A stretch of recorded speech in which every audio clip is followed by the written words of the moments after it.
That's probably going to be very cold to sit on, but hey, it's like 900 years in the future, so it's probably heated. Oh god, no. Oh god, no, it's not heated. It's not heated.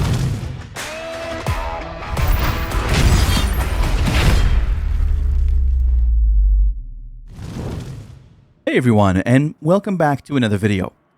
My name is Scary Spikes, and we're finally back in Star Citizen after a very long and, let's be honest, a much needed break. Today I'm going to be talking about the Drake Corsair because I think it's one of the most unique and interesting ships to surface lately, despite it being from a manufacturer that I've never really been historically very fond of. That being said, I think it's a very interesting ship and quite capable as well. So let's spend some time together and look at the Drake Corsair.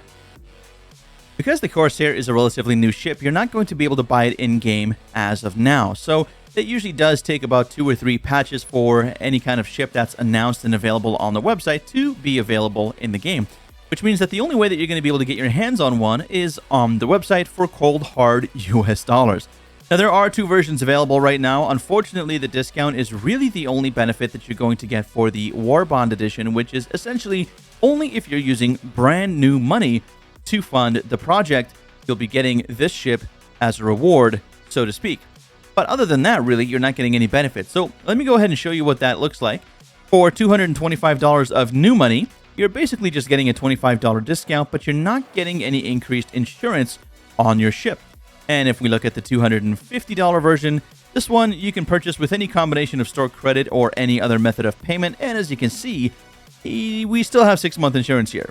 And that kind of sucks because if you're paying new money, you really ought to be getting at the very minimum 120 months insurance, which I know is not going to kick in until the game is released, which should be just in time for my retirement.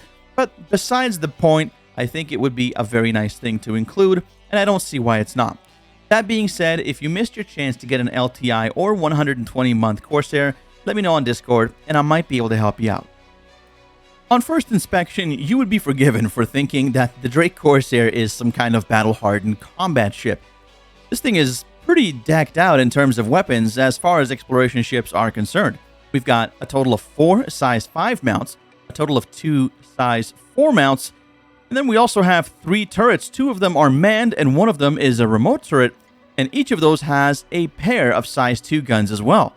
This thing is incredibly well armed for a exploration vessel, but that does not surprise me from the likes of Drake, which makes other ships that are used for less savory types of activities in space. Now, this thing is honestly really cool looking. It's got this sort of asymmetrical feel of the Caldari fleet from EVE Online, if you've ever played that game. And it honestly just looks like a really dope ship for cruising around space and doing just about whatever you want to do in. Now, this ship has recently come to light as an excellent combat ship, and I don't know whether that's going to be nerfed, but with the size of this thing, I'm really not too surprised that it's got a bunch of cannons and missiles on board, and I think that's really great for being able to defend a vessel of this size. Now let's head inside the ship for an interior tour, which I've got to say is arguably a lot cooler than the outside. So there are only 2 ways to enter the ship. One is from the rear, giggity, and that's going to be through the cargo bay here. We have 2 things that look like gigantic Fallout shelter doors, but I don't believe that they open. And we've got a nice little garage in here, or storage space for whatever you'd like. You can store some smaller vehicles in here, as well as up to 72 SCU of storage, or I should say, not as well as, but or, because of course when you put vehicles in here, you are going to be limiting your storage space for SCU. And with the 318 and cargo refactor around the corner, it's going to be interesting to see how that works out. Let's go ahead and move into the rest of the ship here. We can see that we have what looks to be the heart of the vessel here. We've got a number of different doors available to us from this area. Now, this looks like it could be an engineering panel, but it doesn't seem to be working at the moment. On the port side of the ship, there's not a whole lot going on, except, of course, we do have our power plant and coolers and shield generator and so on. There's a battery here as well, apparently. So that's pretty cool. And before we go further into the ship, we do have yet another engineer panel on this side. Now, we are using the F key here, and it looks like we might be able to interact with something here, but it's just not allowing us. So potentially some iterative changes coming to the Corsair later on. On the starboard side of the vessel here, we do have what looks like a ready room, and this is really cool. Of course, a very industrial design as we're used to from Drake Interplanetary. And we have a couple of different things of note here. We've got some suit lockers. We've got 2 on this side and 2 on this side. And then we do also have some additional storage right here just by the door that leads to the rest of the ship. We do also have a nice little entry point here. This is going to be your docking collar slash airlock. But one of my gripes is that I haven't been able to figure out how to close the exterior door, because this thing here closes the interior door, as you can see there, and not the exterior. You would think that maybe something on the side here like this would be a button to close the exterior door, but there's nothing there. And instead of being able to close and open both doors, we do have just the one little manual switch, which I do like that touch, that manual switch touch. But it would be nice to be able to figure out a way to close the exterior door. So again, if there's something that you know that I don't, definitely share that in the comments with me. But using the main switch here, I do think that this should automatically close both doors if both of them are open. Of course, not being able to independently manage the doors would really kind of, in effect, render this airlock into just a regular old door, which probably is not going to be good for anybody in here that's not wearing a spacesuit. Go ahead and move a little further down into the ship, and as you can probably tell, we are missing some sound effects. I'm not sure if that's just me. As we come into the galley and the canteen, as it were, we've got a nice little sort of table here right in the middle, and some little screens for the crew to enjoy a little bit of TV when they're out and about in the depths of space. Of course, we do also have some crew quarters here, like some proper crew quarters, which I really, really like. And of course, it is designed in the Drake way. We've got some cargo netting up here, which I actually really quite like the design of. You can actually see the individual stitching in here, and there's a good amount of attention to detail, which I really enjoy.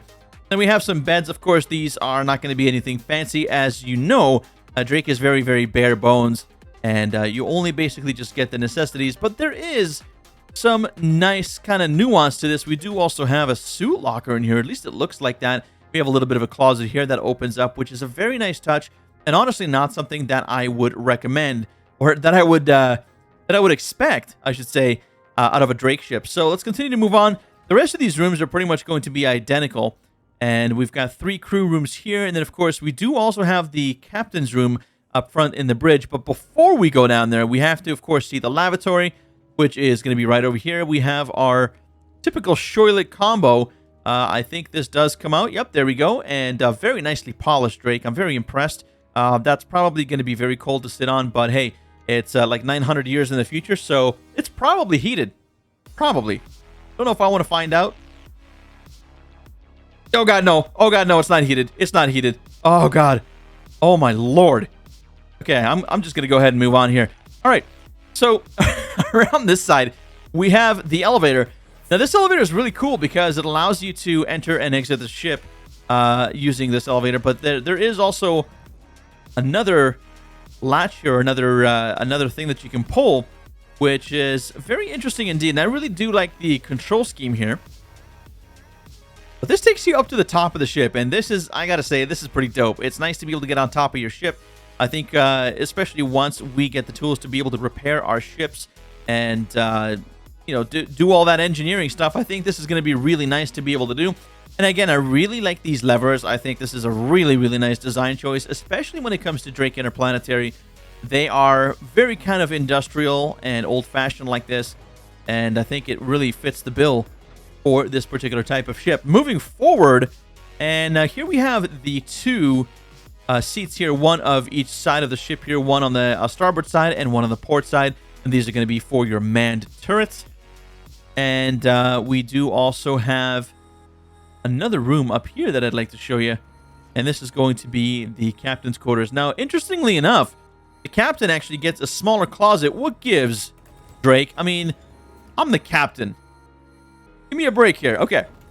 So we've got a small closet. That's fine. We've got another cargo net up here. And we do have a nice little bed.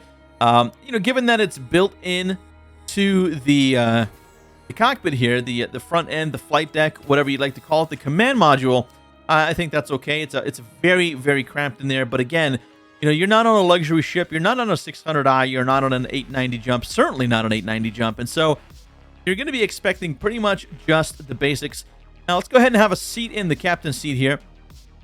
And one thing that I can tell you right away that I really enjoy is, and this thing's just giving me some really good vibes with the way that the canopy is designed here. I can't think of the particular show. Maybe you guys can help me out in the comments, but this feels like it's like Battlestar Galactica or something like that. I don't know, man. I'm getting some space show vibes, and I can't think of the one right now. But this is really cool. There's a lot of visibility out here, and that is really nice, especially for a ship of this size. It's definitely a plus. Now, of course, we have a lot of the sort of gray and yellow handrails around here, which is very, very similar to other Drake ships. And we have quite a few components up on the front here. What I do like, again, is the asymmetry. There's a running theme of asymmetry in this ship, which I really do quite enjoy. And then we've got, looks like a 2D radar in the middle, and 4 MFDs in total, but we've got one kind of on the side here. And then we've got like a double thing over here, and then like a single one right there, and then just a bunch of buttons and stuff everywhere. By the way, if you're looking to find where you can retract the wings and everything, I think it's like up here somewhere. Let me see. Where's it at? I think it's this thing right here. Yeah, there we go. So that's for extending and retracting your wings. And I haven't figured out yet what the button is for that, because I remember you used to be able to hit like K, but I tried that and unfortunately it didn't work. So I think you probably might be able to bind a button to it again. If you know those details, do share them down below for the community to learn alongside with me. You guys got to remember, if you're watching this video and it's your first on my channel, I've taken a break from Star Citizen, and I was away for several months, and so there's a lot of nuances that I have to kind of get used to. Let's go ahead and sit in the co-pilot seat, though. This is really, really cool. Check this out. So we're down here now. And again, as I mentioned before earlier in the video, I think this is actually a really great design idea. And not just because it looks cool, and we've got another 5 MFDs up here for the co-pilot, but I did check out the Q&A, and apparently you are able to fly the ship from both of these locations. So if you prefer flying from the bottom here, you can definitely do that. If you prefer flying from the top, you can definitely do that as well. And I feel like it really does promote teamwork. It does promote working with your friends and your crewmates to work together and to figure out the ship together and to take advantage of everything that it has to offer. I definitely think that's a really, really great idea. So a little cramped down here, but also fairly good visibility. And let's go ahead and come on back up, and we'll start wrapping this up. Of course, I am going to make sure to leave a link down in the description below. I'm not going to be doing upgrades with these videos anymore, and the reason for that is because I found those to be very divisive. Upgrades are, you know, I'm sure there is a meta to all of this, and I really wouldn't recommend you building a ship based on what the meta is, because the meta is always changing. You have to remember that we're currently in an alpha, and alphas change very, very frequently. There's often sweeping changes that are made, and it's very difficult to kind of keep up with everything. So if you don't mind doing that, sure, you know, build for the meta, but would I recommend it? No, I wouldn't. Just build the ship the way that you want it. You know, if you want to make this thing a combat ship, build it like a combat ship. If you want this to be purely a transport and exploration vessel, then build it for that. The nice thing about Star Citizen, and the one thing that I think this game has above many other games, despite the fact that it's still very much not a complete game, is the level of freedom that you do have, given that we are in alpha. Again, that is a stipulation, that you're able to kind of do pretty much whatever you want within the scope of what's available, and I think that is definitely a big plus and a selling point, if you will. So that's going to be my video of the Corsair. Hope you enjoyed it, and very much hope to see you in the next one. Make sure to do all the YouTube thingies, and of course, come on by the Discord and say hello, but I will see you in the next video.